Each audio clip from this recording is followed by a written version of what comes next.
नमस्कार, सुदर्शन न्यूज में आपका स्वागत है। मैं हूं मुकेश कुमार और आप देख रहे हैं जवाब तो चाहिए।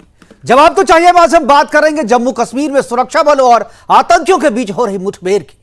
जम्मू कश्मीर के राजौरी और अनंतनाग में सुरक्षा बलों और आतंकियों के बीच दो एनकाउंटर जारी है। बता दें कि राजौरी में सोमवार से ही मुठभेड़ हो रही है और इसमें दो आतंकी अब तक मारे जा चुके हैं। एक जवान वीरगति को प्राप्त हुए हैं। राजौरी में आतंकियों और सुरक्षा बलों के बीच हुई मुठभेड़ में सेना के जवान रवि कुमार बलिदान हो गए हैं। इस मुठभेड़ में दो आतंकी भी मार गिराए गए हैं और इसके अलावा एक एसपीओ सहित 3 घायल भी हुए हैं। इस ऑपरेशन के दौरान आर्मी डॉग की भी जान चली गई है।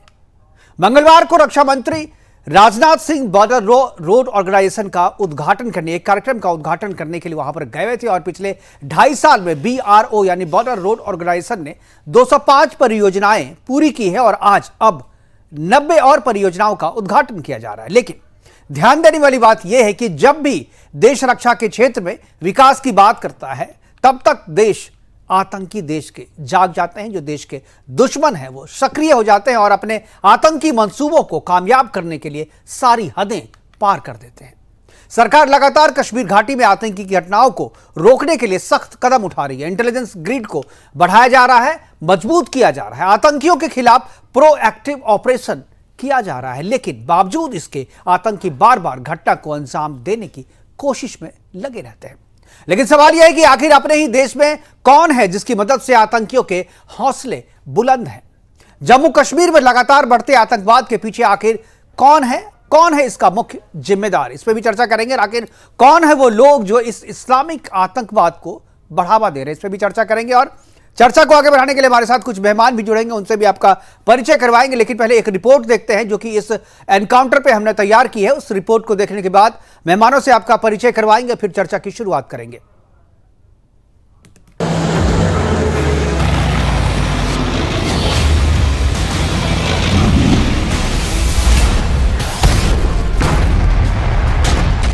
सीने में जुनून और आंखों में देशभक्ति की चमक रखता हूं। दुश्मन की सांसें थम जाएं, आवाज में इतनी धमक रखता हूं। हमारे देश के जवानों ने दो आतंकियों को ढेर कर बता दिया है कि उनकी गर्जना से दुश्मन कांप जाते हैं। भारतीय सेना को देखकर दुश्मन को लगता है सामने से मानो मौत आ रही है। भारतीय सेना जम्मू कश्मीर के राजौरी और अनंतनाग में पाकिस्तानी आतंकियों को ढेर करने में लगी हुई है। राजौरी में बीते शाम से सुरक्षा बलों और आतंकियों के बीच एनकाउंटर जारी है। हमारे देश के जवानों ने दो आतंकियों को मार गिराया है। उनके मंसूबों पर हर बार की तरह फिर पानी फेर दिया। इस ऑपरेशन में एक जवान वीरगति को प्राप्त हो गए। मंगलवार को रक्षा मंत्री राजनाथ सिंह ने बॉर्डर रोड ऑर्गेनाइजेशन का उद्घाटन किया। रक्षा मंत्री ने सामा जिले से वर्चुअल मोड के जरिए पूर्वी लद्दाख की न्यूमा हवाई क्षेत्र की नींव रखी और उसके बाद उन्होंने कहा पिछले 2.5 साल में BRO ने 205 परियोजनाएं पूरी की और आज जब 90 और परियोजनाओं का उद्घाटन किया जा रहा है। लेकिन ध्यान देने वाली बात यह भी है कि जब भी देश रक्षा के क्षेत्र में विकास की बात की जाती है तब देश आतंकी जाग जाते हैं और अपने आतंकी मंसूबों को कामयाब करने के लिए सारी हदें पार करने में जुट जाते हैं। लेकिन सवाल यह है कि देश में इतनी सुरक्षा होने के बाद भी आतंकी बार बार घटना को अंजाम देने की कोशिश कैसे कर रहे हैं, या अपने ही देश में कोई शांति का दुश्मन बनकर बैठा है। Bureau report, Sudarshan news.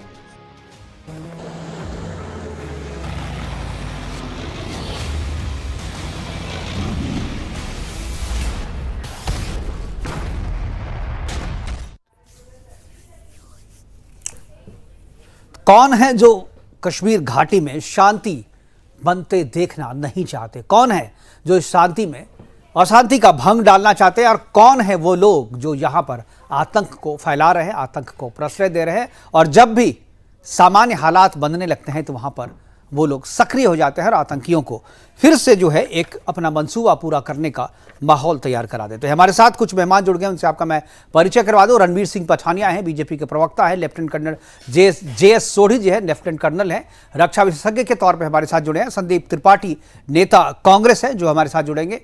तीनों मेहमानों का स्वागत है और सबसे पहले शुरुआत जो है मैं लेफ्टिनेंट कर्नल JS सोढ़ी जी से करना चाहूँगा। सोढ़ी साहब, स्वागत है आपका। और मैं आपकी प्रतिक्रिया इस बात पे चाहूंगा कि कश्मीर घाटी में हालात जो हैं वो सामान्य होते जा रहे हैं और सरकार जो है चुनाव करवाने की तरफ बढ़ रही है वहां पे, ताकि सामान्य हालात बन सके। वहां पर चुनी हुई सरकार जो हुआ है, विपक्ष भी यही चाहता है, सरकार भी यही चाहती है, पूरा देश भी यही चाहता है, लेकिन कुछ लोग अभी भी वही हैं, कुछ लोग वहां ऐसे हैं जो इस हालात को देखना नहीं चाहते या बनते देना नहीं चाहते हैं। यह जो घटना है पहले भी होती रही है। क्या आपको लगता है कि इसमें आपके कश्मीर के भीतर के कुछ लोग जो है वो मिले हुए हैं और उनकी मिली भगत से ही इस तरह की घटनाओं को अंजाम देने में ये लोग सफल हो पा रहे हैं? जय हिंद मुकेश जी। जय हिंद। मेरा सौभाग्य है कि मैं आपके न्यूज चैनल और विख्यात को पैनलिस्ट के साथ हूं। आतंकवाद तभी पनपता है जब उसे स्थानीय या लोकल सपोर्ट मिलती है। जब ये लोकल सपोर्ट या स्थानीय सपोर्ट मिलनी पूरी तरह से बंद हो जाएगी, आतंकवाद उसी दिन खत्म हो जाएगा। हालांकि हम देख रहे हैं जब से भारतीय सरकार ने 2019 में धारा 370 को हटाया है, तब से लेके आज तक बहुत फर्क पड़ा है। बहुत कम सिविलियन लोगों की मौतें हो रही हैं, आतंकवादी की भी संख्या बहुत कम हो गई है। और ये आंकड़े कह रहे हैं कि 2019 से लेके 2022 तक के जो आंकड़े उसमें काफी फर्क आया है और कश्मीर घाटी एक बहुत ही एक सेफ जगह बन चुकी है, क्योंकि वहां पे रात तक पिक्चर हॉल खुलते हैं, रात तक रेस्टोरेंट खुलते हैं, वहां पे आम जिंदगी है। लेकिन इसके बावजूद वहां पे ऐसी घटनाएं होती रहती हैं, चाहे परसों की राजौरी की घटना, चाहे आज जो एनकाउंटर चल रहा है कोकरनाग में, अनंतनाग के पास। मुकेश जी, इसका मुख्य कारण जैसे मैंने बताया स्थानीय सपोर्ट है। और मैं आपको ये भी बताना चाहूंगा, जब ये आतंकवादी गांव में से गुजरते हैं, अगर वो किसी घर में खाना खाते हैं तो 500 रुपए देते हैं, और यदि वो रात रहते हैं उस घर में तो 2000 रुपए देते हैं। ये आज का जो रेट है वो कश्मीर घाटी में चल रहा है, जो कि आतंकवादी देते हैं सपोर्ट के लिए।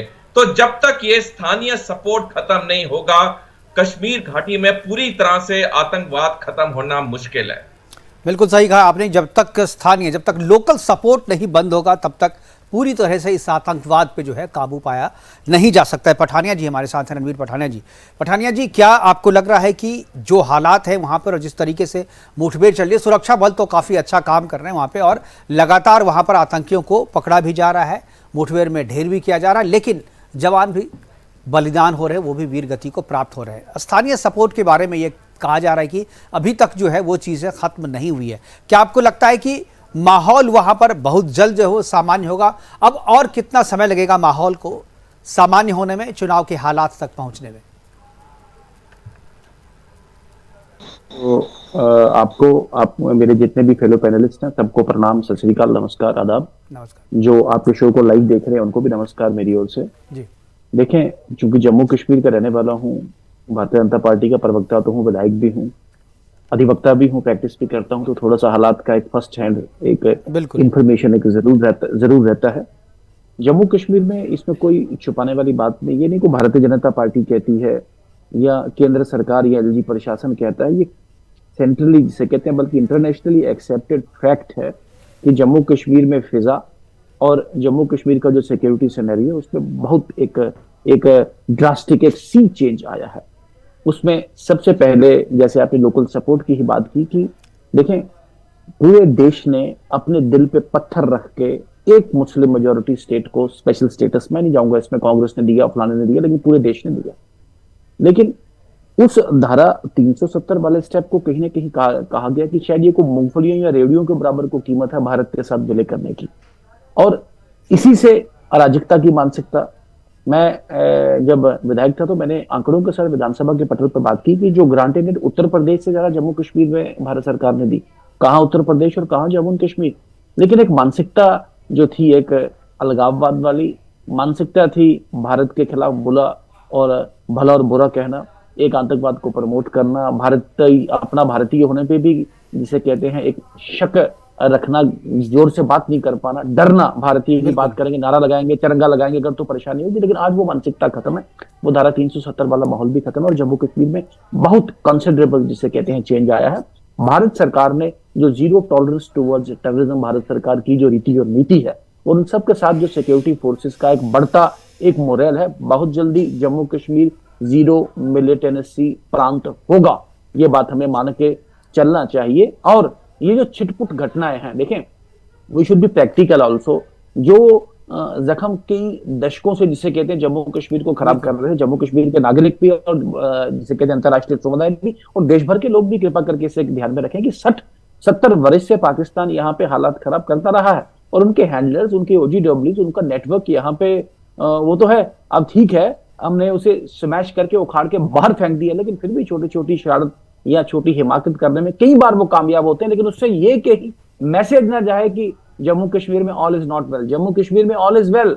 और ये जो श्रीनगर के पोलो व्यू के जिसे कहते हैं या डल लेक के जो फोटोग्राफ जो इंटरनेशनल टूरिस्ट रात को 11-11 बजे अपने ट्विटर से जो अपलोड कर रहे हैं, वो कश्मीर की एक विजय गाथा या कश्मीर का एक जो बदली फिजा और बदले माहौल का अपने आप में बयान कर रहे हैं उसमें। तो मेरा इन शॉर्ट यही जी जी जी जी जी जी जी कश्मीर बदल रहा है। और कश्मीर के बारे में जो हम लोगों ने जो रेस्ट ऑफ इंडिया जो कश्मीर के बारे में सोचता है वो वही सोचता है कि कश्मीर जो है अब बदल चुका है। और कश्मीर में रात 11-12 बजे के पिक्चर भी हम लोग देखते हैं। मैंने भी देखा, इंस्टाग्राम पे भी बहुत सारे वैसे विजुअल जो टूरिस्ट यहाँ से गए हैं और मेरे जानने वाले बहुत सारे लोग भी जो है वहां पर जो घूम करके पर्यटन करके आए हैं, तो वो सब अपना एक्सपीरियंस शेयर कर रहे हैं क्योंकि हालात जो है वहां पर बदल रहे हैं। बिल्कुल एक मिनट लूंगा, आधा मिनट लूंगा आपका कि record 1.8 crore number of tourist इस बार जम्मू कश्मीर में आया है। अमरनाथ यात्रा ने भी अपना एक नया रिकॉर्ड जिसे कहते हैं तय किया है, नया रिकॉर्ड, ऑल टाइम बिगर रिकॉर्ड। और पूरा देश के जिसे कहते हैं, और जहां इन्वेस्टमेंट की बात करें, जो 70 वर्ष में इन्वेस्टमेंट यहाँ पे आ नहीं पाई, वो आज हमें वो इन्वेस्टमेंट जिसे कहते हैं जम्मू कश्मीर में हमें मिली है। तो हमारा है कि खुल के आए लोग, टूरिस्ट आए, इन्वेस्टर्स आए, लोग आए, एक भारत और श्रेष्ठ भारत का जिसे कहते हैं जो सपना, जो एक संकल्प है भारत सरकार का, उसको साकार करते हुए सभी आए। जैसे हर एक भारतीय जम्मू कश्मीर, हालात तो ये हैं कि वहां पर अब राहुल गांधी भी जाते हैं, वहां पर बाइक से जाते हैं, वहां तिरंगा लहराते हैं। तो ये सारे माहौल पहले नहीं थे, लेकिन अब जो है चीजें बदल रही हैं। इस बात को मेरे ख्याल से कांग्रेस के प्रवक्ता संदीप त्रिपाठी जी हैं, वो भी इस बात को स्वीकार करेंगे। संदीप जी, क्या आपको लगता है माहौल सही में चेंज हुआ है और अब आप वहां पर जाने में, जैसे भारत के दूसरे हिस्सों में आप जाते थे वैसे ही जा सकते हैं वहां पर? अब किसी भी तरीके का कोई डर है या उस तरीके का खौफ जो है वो खौफ अब वहां पर नहीं है। और शायद यही वजह है कि राहुल गांधी पर भी वहां पर जो है अच्छा प्रोग्राम करके आए। संदीप जी, मैं आपसे आपातकाल के बारे में जानना चाहता हूँ कि आपातकाल के बारे में आपके क्या विचार हैं? छोटा सा सवाल है। आपातकाल के को कौन समर्थन कर सकता है वो? और आप ये पूछ रहे हैं, ये तो मुझे लगता है ये सवाल आपसे पूछा जाना चाहिए। आप क्यों पूछ रहे हैं सवाल? आप समर्थन नहीं करते हैं? बिल्कुल। तो सर, ये 4 साल से चुनाव नहीं हो रहा है, फिर ये भाजपा की दलाली क्यों? आपको लगता है कि 4 साल दलाली क्यों? ये आपातकाल मैंने यही तो कहा, इससे ज्यादा आपातकाल क्या हो सकता है? वहां पर जनप्रतिनिधि नहीं है, जनता का प्रतिनिधि नहीं है, और आप बता रहे हैं सब चंगा है, और एक तरफ कह रहे हैं आपातकाल नहीं होना चाहिए। आपातकाल में क्या था कि लोगों के अधिकारों को छीन लिया गया था। अच्छा। और जब लोकनायक लोगों का प्रतिनिधित्व करने वाला कोई व्यक्ति नहीं है तो आप सब चंगा बता रहे हैं। गजब की बात है। एक मैं जवाब और दे देता हूं। 5 अगस्त 2019 से 26 जनवरी 2022 तक भारत सरकार का जवाब है कि वहां पर 541 आतंकी घटनाएं हुई हैं। और आतंकियों के समर्थन की बात अभी कर्नल साहब ने कही। बिल्कुल, देश के गद्दारों ने जितना नुकसान देश का किया है उतना बाहर के लोगों ने नहीं किया है। अरे ध्रुव सक्सेना भारतीय जनता पार्टी का जो है नेता आईएसआई की दलाली करते हुए पकड़ा गया। अभी जो है संदीप जी, आप कह रहे हैं कि 4 साल से चुनाव नहीं हुए। आप कह रहे हैं अब थोड़ा जल्दी बात। आरएसएस का भी एक नेता इन दिनों में जो है जासूसी करते हुए पकड़ा गया, जो कि आरएसएस से जुड़ा हुआ व्यक्ति है। जवाब देंगे, जवाब रणवीर सिंह पठानिया जवाब देंगे। आप जवाब देंगे, आपको जवाब, ठीक है, जवाब ले लीजिए। संदीप जी, 4 साल से वहां चुनाव नहीं हुए, यूटी बना हुआ है, तो यूटी आप कह रहे हैं कि देश में यूटी नहीं होना चाहिए, सारे राज्य होने चाहिए, सारे चुनाव होकर के ही होने चाहिए। खैर, जवाब जो है वो रणवीर सिंह पठानिया जी दे रहे हैं। जी, मेरा सबसे पहले विनम्र निवेदन है भाई साहब, देखें, मुझे आपकी पॉलिटिकल पार्टी के लिए आपके लिए पूरा सम्मान है, लेकिन कृपा करके पार्लियामेंट्री शब्द जिसे कहते हैं इस्तेमाल करें और अनफाउंडेड एलिगेशंस कम से कम एक राष्ट्रीय टीवी पे कम से कम ना लें। जहां तक चुनाव की आप बात कर रहे हैं भाई साहब, आपके ध्यान में रहे 5 अगस्त 2019 के बाद जम्मू कश्मीर में एक नए परिसीमन कमीशन का एक जिसे कहते हैं प्रकल्प लाया गया था। उसके बाद एग्जैक्टली कोरोना वहां पे चला गया और उस डिलिमिटेशन कमीशन ने मई 2022 में अपना जिसे कहते हैं वो रिपोर्ट सरकार को सबमिट किया है। सरकार ने उस रिपोर्ट को एक्सेप्ट करके, चूंकि परिसीमन में विधानसभाओं की बाउंड्रीज बदलेगी और उस बाउंड्रीज में नए सिरे से वोटर का एक समरी शॉर्ट रिवीजन होना अनिवार्य है, तो वो एक शॉर्ट समरी रिवीजन नवंबर 2022 में ही खत्म हुआ है। लेकिन वो नवंबर 2022 वाला शॉर्ट रिवीजन भी अपना काम नहीं कर पाया। अब एक दूसरा summary short revision Jammu Kashmir में चल रहा है, कॉम्प्रिहेंसिव, और भारत सरकार ने अपना जो एफिडेविट सुप्रीम कोर्ट में दिया है, मैं 4 साल की बात नहीं कर रहा हूं, मैं आपको कनेक्ट कर रहा हूं नवंबर 2022 के बाद दूसरे समरी शॉर्ट रिवीजन के साथ। और इस शॉर्ट रिवीजन के चलते भारत सरकार ने कहा है जम्मू कश्मीर में सबसे पहले म्युनिसिपैलिटी चुनाव, उसके बाद पंचायत चुनाव और विधानसभा चुनाव। रणवीर सिंह सीधे देखिए, अब ले चलते हैं आपको बीजेपी मुख्यालय, जहां पर अमित शाह जी अभी अभी पहुंचे हैं वहां पर, और कुछ ही देर में यहां पर प्रधानमंत्री मोदी भी यहां पहुंचने वाले हैं। और मोदी और अमित शाह जी जो है G20 की अपार सफलता के बाद जो है यहां पर अपने कार्यकर्ताओं से मिलेंगे और कार्यकर्ताओं को संबोधित करेंगे। रोड शो करने का भी प्रोग्राम था, लेकिन अभी उसके बारे में कोई साफ जानकारी नहीं मिली। BL संतोष जो है संगठन महामंत्री जो है वो अभी वहां पर थे, और कार्यालय के भीतर अमित शाह जो है वो जा रहे हैं और कुछ ही देर में यहाँ प्रधानमंत्री मोदी पहुंचने वाले हैं और अपने कार्यकर्ताओं को संबोधित करेंगे। और CEC की बैठक जो है वो भी यहाँ पर होगी पदाधिकारियों के साथ, और बैठक से पहले जो है प्रधानमंत्री मोदी जो है वो देश को संबोधित करेंगे। ये बीजेपी मुख्यालय के बाहर का नज़ारा है, और इसी गेट से प्रधानमंत्री मोदी जो है वो कहीं भी पहुँचेंगे, किसी भी वक्त जो है पहुँचेंगे। उनके प्रोटोकॉल के जो लोग हैं वो यहाँ पर पहुँच चुके हैं। सुरक्षा इंतज़ाम जो है उनका जायज़ा लिया जा रहा है। और जो इधर आप तस्वीर देख रहे हैं बाईं तरफ, ये सारे बीजेपी के कार्यकर्ता हैं, पदाधिकारी हैं जो वहाँ पर आए हैं, प्रधानमंत्री मोदी के स्वागत के लिए तैयार हैं। और इससे पहले मोदी जी आए, उससे पहले केंद्रीय गृह मंत्री अमित शाह पहुँच चुके हैं। और वापस चलते हैं रणवीर सिंह पठानिया जी के पास। रणवीर सिंह, सॉरी आपको बीच में रोक दिया था, क्योंकि विजुअल्स आ रहे थे हमारे पास, हम सब इंतजार कर रहे हैं कि मोदी जी आएंगे तो उसको हम फिर लाइव करेंगे, तो अपनी बात जो है पूरी करें, उसके बाद संदीप जी के पास जाएंगे। जी रणवीर जी, आवाज जरा दीजिए रणवीर जी की। जी मैंने कहा जी मेरा आवाज आ रहा है? जी आ रही है। हाँ जी, मैं आपको बता रहा था कि पहले परिसीमन कमीशन, फिर पहला समरी शॉर्ट रिवीजन और दूसरा समरी शॉर्ट रिवीजन। इसी रिवीजन के चलते पहले म्युनिसिपल, फिर पंचायत और फिर विधानसभा। लेकिन एक थोड़ा सा कंफ्यूजन मैं थोड़ा डिस्पेल करना चाहता हूँ। जम्मू एंड कश्मीर में पूरे देश भर में 3 टायर सिस्टम था, लेकिन जम्मू एंड कश्मीर में सिर्फ सिंगल टायर था, पंच और सरपंच।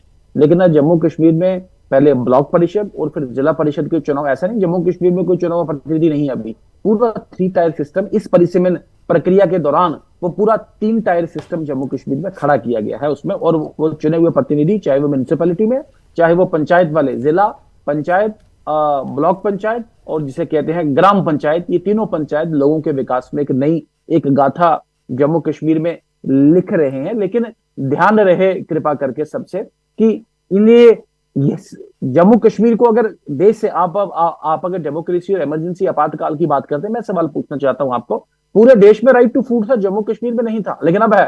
पूरे देश में शिक्षा मौलिक अधिकार था, right to education was a fundamental right, लेकिन जम्मू एंड कश्मीर में नहीं था। पूरे ट्राइबल्स को पूरे देश भर में पॉलिटिकल रिजर्वेशन था और फॉरेस्ट राइट्स एक्ट का जिसे कहते हैं उनको फायदा मिलता था, लेकिन जम्मू कश्मीर में नहीं था। तो मेरा एक बताने का मकसद है, मैं फहरिस्त बनाऊंगा, बहुत लंबी हो जाएगी।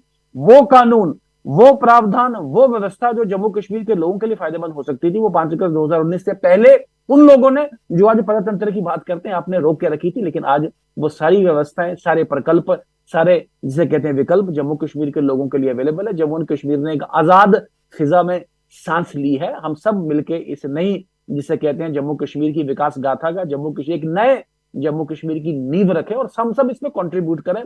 पार्टी पॉलिटिक्स में इन्वॉल्व ना हो, चूंकि अकेला, मैं फिर वार्निंग देना चाहूंगा यहां से कि जम्मू एंड कश्मीर एक ऐसा छोटा सा खंड, एक ऐसा क्षेत्र है, एक ऐसा द्वीप है जिसे कहते हैं, जिससे पूरे साउथ एशिया का एक कॉन्फ्लिक्ट जोन बनके बैठा है। आज पूरे साउथ एशिया में, अगर जम्मू कश्मीर में जिसे कहते हैं अगर पीस है, तो उसका मतलब पूरे साउथ एशिया को जिसे कहते हैं पीस एंश्योर हो जो इससे होता है। हम सब रिस्पॉन्सिबली बिहेव करें, गैर जिम्मेदाराना स्टेटमेंट हम ना दें, गैर जिम्मेदाराना एक्शंस ना दें। और जैसे मैंने कहा, इस बदले माहौल का ही रिजल्ट है। आप कह रहे थे राहुल गांधी जी एक बार नहीं 2 बार। पठानिया साहब, मेरी आवाज शायद आपको नहीं पहुंच रही है। मैं कह रहा हूं एक चर्चा और शुरू हुई है, मैं चाहूंगा उस पर भी आपकी प्रतिक्रिया हो। सोढ़ी साहब से भी मैं प्रतिक्रिया इस पे चाहूंगा, और संदीप जी आपसे भी, संदीप जी, चाहूंगा कि अब 370 के बाद जो है पीओके की बात हो रही है, तो क्या आपको लग रहा है, कल वीके सिंह जी ने कहा कि पीओके में बहुत जल्द भारत का हिस्सा होगा, क्या पीओके और कश्मीर साथ में चुनाव करवाने वाले हैं क्या आप लोग? देखें, एक साफ और स्पष्ट बात की जाए जी कि ये पीओके प्रैक्टिकली, कानूनी, संवैधानिक, एक जिसे कहते हैं एक दृष्टि से ये जम्मू कश्मीर का अटूट अंग है। ये जम्मू एंड कश्मीर वो जम्मू कश्मीर है पीओजेके, जिसकी बात हम पीओ पाक ऑक्यूपाइड जम्मू एंड कश्मीर की बात करें या अक्सई चीन की बात करें, जो महाराजा हरि सिंह ने जिसका एक्सेशन करके, जिसका अलग करके भारत के साथ इसको एक्सीड किया था। और मैं लकीली मैं उस परिवार से हूं कि हमारे बुजुर्गों ने, जिसे कहते हैं, मेरे दादाजी कई बार कहा करते थे कि हमारे बुजुर्गों की हड्डी आज भी गिलगित बाल्टिस्तान की, जिसे कहते हैं, पहाड़ियों में गिरी है। तो वो एक सेंटिमेंट, वो आग हमारे दिल में आज भी है। वो क्षेत्र हमारा है, हमारे बुजुर्गों ने जिसे कहते हैं इसको जीत के, जो महाराजा रंजीत सिंह ने यहाँ पे महाराजा गुलाब सिंह का जिसे कहते हैं यहाँ पे उनका जो क्राउनिंग किया था, उनका यहाँ पे जब उनको राजा बनाया था, गद्दी दी थी यहाँ, वो सिर्फ जम्मू के राजा थे। तो जम्मू कश्मीर, गिलगित बाल्टिस्तान, अक्सई चीन, ये सब जम्मू कश्मीर का पार्ट था। हालांकि तिब्बत भी जम्मू कश्मीर का पार्ट था। महाराजा हरि सिंह जिन्होंने एक्सेशन किया, उनके नाम के साथ राजराजेश्वर तिब्बत देश अधिपति, तिब्बत देश के अधिपति, तिब्बत की बेटर डोगरोज का ये हमारा पार्ट है। इसमें कोई सवाल, कोई संशय है ही नहीं। तो ये हमारा पार्ट तो है ही है, लेकिन अब हमारे साथ मिलता कब है, ये जिसे कहते हैं दिल की बिल्कुल। संदीप जी की प्रतिक्रिया मैं चाहूंगा, संदीप जी भी इस पे प्रतिक्रिया दें। संदीप जी, पीओके पे आपकी क्या प्रतिक्रिया? क्या पीओके और जम्मू कश्मीर सब मिलना चाहिए, और जो एक विभाजक रेखा वहां पर जो कंट्रोल, लाइन ऑफ कंट्रोल है, वो खत्म करने के लिए जो प्रयास सरकार कर रही है, उस पर आप क्या कहेंगे? देखिए, आप बड़े पत्रकार हैं और बहुत जानकार हैं, विद्वान हैं, तो आपको तो पता ही होना चाहिए सर कि पीओके की सीटें जो है विधानसभा में ऑलरेडी रखी जाती है और हमारा हिस्सा है। आप कह रहे हैं कि हिस्सा बनाने की सोची जा रही है, नहीं, हमारा वो हिस्सा है। नहीं, आपने सवाल पूछा नहीं, आपने सवाल सुना नहीं। मैंने कहा कि वो जो एक काल्पनिक जो रेखा एक जो वहां पर खींची, वो कब हटाया जाएगा, और उस पर आपकी प्रतिक्रिया क्या है? हम कह रहे हैं साथ में चुनाव होने चाहिए, जो जम्मू कश्मीर में जो चुनाव हो रहे हैं पीओके में साथ में हो जाए तो क्या रहे, इस पे मैं आपकी प्रतिक्रिया चाह रहा था। वहां पे फिर यही तो मैं कह रहा हूँ, वहाँ हर साल जब भी चुनाव होते हैं जम्मू और कश्मीर के, अब तो मान लीजिए 3 राज्य अलग अलग बन गए, लेकिन जब साथ में भी था, तब भी जब विधानसभा के चुनाव होते थे तो वहां की बाकायदे विधानसभा के जो है लोग नियुक्त होते हैं, साथ में चुनाव होते हैं, पहले भी होते रहे। आप आज की बात क्यों कर रहे हैं? पहले भी वहां के प्रतिनिधि चुने जाते हैं। ये मत कहिए कि वहां चुनाव नहीं होते, साथ में चुनाव होते हैं, पहले भी होते रहे। पहली चीज। दूसरी चीज, एक बात मैं कहूंगा कि हमारे भारतीय जनता पार्टी के साथी हो सकता है कि जम्मू और कश्मीर से हो, देखिए आपका सम्मान है और आपकी भावनाओं के मैं साथ हूं, लेकिन आप ये बताइए कि क्या एक जनप्रतिनिधि अगर 4 साल में आप एक परसीमन नहीं करा पाते हैं और वहां पर चुनाव के लिए नहीं करता, और 1300 करोड़ रुपए के घोटाले का आरोप कौन जाता है मनोज सिन्हा के ऊपर और मोदी जी के दोनों की मिली भगत से, और जिसमें गजेंद्र सिंह शेखावत का नाम आ रहा है। अभी पवन जो है खैरा जी की जो है प्रेस कॉन्फ्रेंस थी, 1300 करोड़ रुपए आपने घोटाला कर लिया। ये तो आप कर लेते हैं। और आप वहीं के राज्यपाल सत्यपाल मलिक थे। सत्यपाल मलिक जी ने क्या कहा? 2 बातें मैं महत्वपूर्ण रखना चाहूंगा। चलिए ठीक, सत्यपाल मलिक जी की बात सबको पता है, और डायरेक्ट ही बोल चुके हैं। आप उनकी बात क्या रखिएगा, वो तो पब्लिक डोमेन में जाकर के सब बोल चुके हैं। क्या है इसके पीछे की पॉलिटिक्स, वो भी सब जानते हैं संदीप जी। ठीक है, मैं इस पर प्रतिक्रिया, अब मैं सोढ़ी साहब से मैं इसी पे प्रतिक्रिया चाहूंगा। लास्ट पॉइंट मेरा बहुत महत्वपूर्ण विषय है। हम इसलिए कह रहे हैं कि जो घोटाले के आरोप लग रहे हैं, सत्यपाल मलिक जी ने कहा था कि 300 करोड़ रुपए की घूस का ऑफर जो है बड़ी कंपनियों की तरफ से था, अडानी की कंपनी की तरफ से था, और इस बात की उन्होंने शिकायत की। तो आज जो ये सुन लीजिए, मैं विषय क्या कह रखना चाहता हूँ, जो ये सब हो रहा है ये अडानी की लूट के लिए हो रहा है। आप अभी हमारे साथी ने कहा कि इतना सब चीज आपके पास सबूत है, आपको कोर्ट जाना चाहिए, आपको कोर्ट जाना चाहिए। आपको कोर्ट जाना चाहिए ना। आप इस तरीके से पॉलिटिकल बयानबाजी है ना, देखिए ये सब सारी चीजें पॉलिटिकल बयानबाजी है और इसके अलावा कुछ भी नहीं है। अगर आपके पास सबूत है, अगर आपके पास सबूत है और सही में ऐसा कुछ हुआ है तो आप कोर्ट जाइए, दूध का दूध और पानी का पानी हो जाएगा। ठीक है, आपने बोल दिया ना संदीप जी, आपने बोल दिया। सोडी जी बोलना चाह रहे हैं, नहीं मिला उसकी बात कर रहे हैं। ठीक और है। 370 की बात क्यों, 71 की बात क्यों नहीं करते हैं जो गुजरात में लागू है? चलिए ठीक वहां है, पर उत्तर प्रदेश बात कर लेंगे ना। तीन चुनाव तो हो जाने दीजिए, वहां पे चुनाव हो जाने दीजिए, 71-72 भी कर लीजिएगा। सोडी गुजरात में कहा है सोडी जी, पीओके पे कब हमारा तिरंगा जो है वो कब हमारा तिरंगा फहराएगा? बीके सिंह तो कह रहे हैं कि बहुत जल्द जो है भारत का हिस्सा होने वाला है। पीओके का वापस भारत में मिलना बहुत मुश्किल है। इसके 3 मुख्य कारण है। सबसे पहला कारण यह है कि जब से पाकिस्तान ने 1947 से पीओजेके पे अवैध कब्जा किया है, तब से उसने पीओजेके में वो बसे हुए लोग जिनका झुकाव भारत की तरफ था, उनको या तो मार डाला है या उनको वहां से निकाल फेंका है। अब वहां पे एक मुट्ठी भर लोग हैं जिनका झुकाव भारत की तरफ है। दूसरी चीज यह है कि यदि भारत एक मिलिट्री एक्शन करता है पीओजेके पे, तो फौरन चीन पाकिस्तान की सपोर्ट के लिए आएगा और चीन ने ये चीज पूरी क्लियरली अपने पब्लिक डोमेन में लिखी है। और तीसरी चीज, पाकिस्तान ने पीओजेके में अपनी सैनिक शक्ति को बहुत बढ़ा दिया है। पिछले कुछ हफ्तों में उसने 2 इन्फेंट्री डिविजन्स को वहां पे मूव किया है। और चौथी एक और मैं बात कहना चाहूंगा कि सैनिक पढ़ाई में पढ़ाया जाता है कि जब मैदानी इलाके में हमला होता है तो अटैकर वर्सेस डिफेंडर का रेशो 3:1 होता है, लेकिन पहाड़ों में यह रेशो 9:1 हो जाता है, यानी कि पहाड़ों में लड़ाई बहुत मुश्किल हो जाती है। हम देख रहे हैं कि रूस जैसी महाशक्ति पूरे यूक्रेन पे कब्जा नहीं कर पाई और अब वो वहीं पे जाके बैठ गई है डोनबास में, जहां के लोगों का झुकाव ऑलरेडी रूस की तरफ था। तो पीओजेके पे कब्जा करना इस वक्त मुश्किल है जब तक भारत अपनी सैनिक शक्ति में और इजाफा नहीं करता है। बिल्कुल नहीं, मैं कह रहा हूं कि पीओके के लोग जो हैं वो खुद भारत के साथ मिलना चाहते हैं, वो हमारा हिस्सा है। मैं उस पर प्रतिक्रिया चाह रहा था आपकी। मुकेश जी, जैसे मैंने बताया, वहां के जो लोग हैं जो भारत में मिलना चाहते हैं वो मुट्ठी भर लोग हैं, और लेकिन जो वहां पे मेजॉरिटी लोग हैं उनका झुकाव पाकिस्तान की तरफ है, क्योंकि जैसे मैंने बताया कि पाकिस्तान ने उन लोगों को या तो मार दिया है या उनको वहां से निकाल दिया है जिनका झुकाव भारत की तरफ था।